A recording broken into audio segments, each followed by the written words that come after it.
রোজা থেকে যে রকম সওয়াব পাবে ওই সম পরিমাণ যিনি ইফতার করাইলো তার আমল নামায় ওই সওয়াব দেওয়া হবে। সুবহানাল্লাহ। যিনি রোজা থাকলো ওনার রোজার সওয়াবের কোনো কমতি হবে না, কিন্তু আল্লাহ তাআলা যদি চাহেন বাড়ায় দিতে পারেন কি পারেন না? তাহলে যিনি ইফতার করালো আর যিনি ইফতার করলো তার সারাদিন রোজা থাকার যে সওয়াবটা পাবে ওই সম পরিমাণ সওয়াব যিনি ইফতার করাইলো তিনি পাবেন। সুবহানাল্লাহ। নাম্বার কত গেল? 2।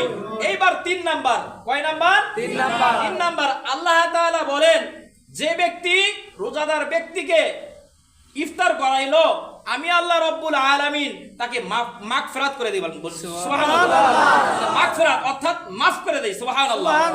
জাহান্নাম থেকে মুক্তি দিয়ে জান্নাতের অধিবাসী হিসাবে কবুল করে নেই। সুবহানাল্লাহ। তাহলে রোজাদার ব্যক্তিকে ইফতার করালে লাভ আছে না নাই? লাভ আছে। আছে না নাই? আছে। কম না বেশি? বেশি। কয়টা? 3টা। জোরে বলেন। 3টা।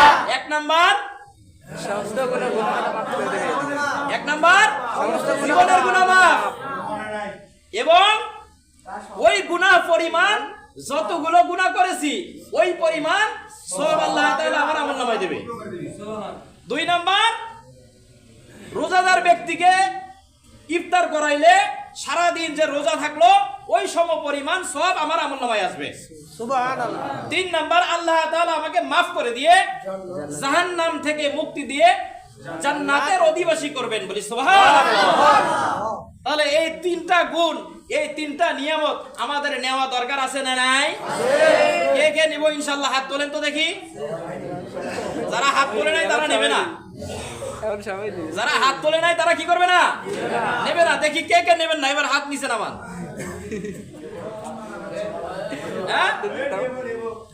মাত্র 2-1টা বাচ্চা খালি নেবে, আর আপনারা নিবেন না? নিবেন কি নিবেন না? হাত তোলেন। হাত তোলেন, সবাই হাত তোলেন। আল্লাহ তাআলা কবুল করুন। সকলে বলে আমিন। আরো বলেন আমিন। আল্লাহর রাসূল সাল্লাল্লাহু আলাইহি ওয়াসাল্লাম মসজিদে নববীর মধ্যে ওয়াজ করতেছিলেন যে ইফতার কে কাউকে করাবেন, রোজাদার ব্যক্তিকে কে ইফতার করাবেন। যারা ধনাত্ম ব্যক্তি তারা হাত তুললেন, বললেন ইয়া রাসূলুল্লাহ সাল্লাল্লাহু আলাইহি ওয়াসাল্লাম আমি ইফতার করাবো। ইফতারের দায়িত্ব নিয়ে গেছেন কারা? টাকা পয়সাওয়ালারা। একজন গরিব মানুষ উনি চিন্তা করতেছেন টাকা পয়সাওয়ালারা তো ইফতারের দায়িত্ব নিয়ে গেল, কিন্তু আমি তো গরিব অসহায়, আমি তো ইফতার করাইতে পারবো না, আমার তো সম্ভব নয়। তাহলে আমি কি এই সওয়াবের অংশীদারি হব না? আমি কি সওয়াব থেকে বঞ্চিত হব?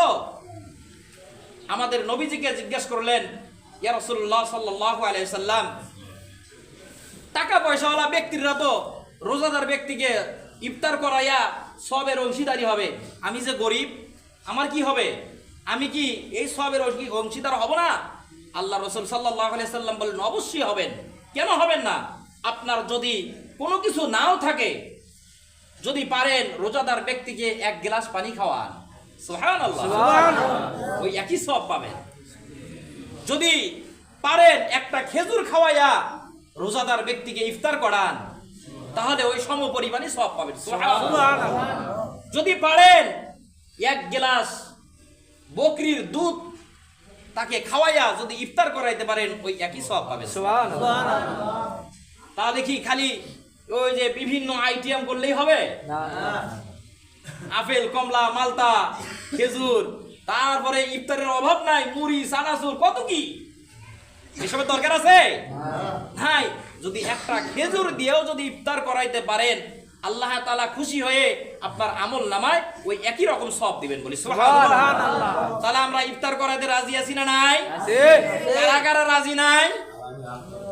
হ্যাঁ, কারা কারা রাজি নাই? গত রমজানে এখানে ইফতারের আয়োজন হয়েছে না? হ্যাঁ, এই রমজানে নাই। কেন নাই? কেন নাই বলেন? আমাদের কি ঈমান দুর্বল হয়ে গেছে? না, আল্লাহ তাআলা আমাদেরকে জান্নাত দিয়েই ফেলাইছে। জান্নাত দিছে? হ্যাঁ, আমল নাম হয়েছে।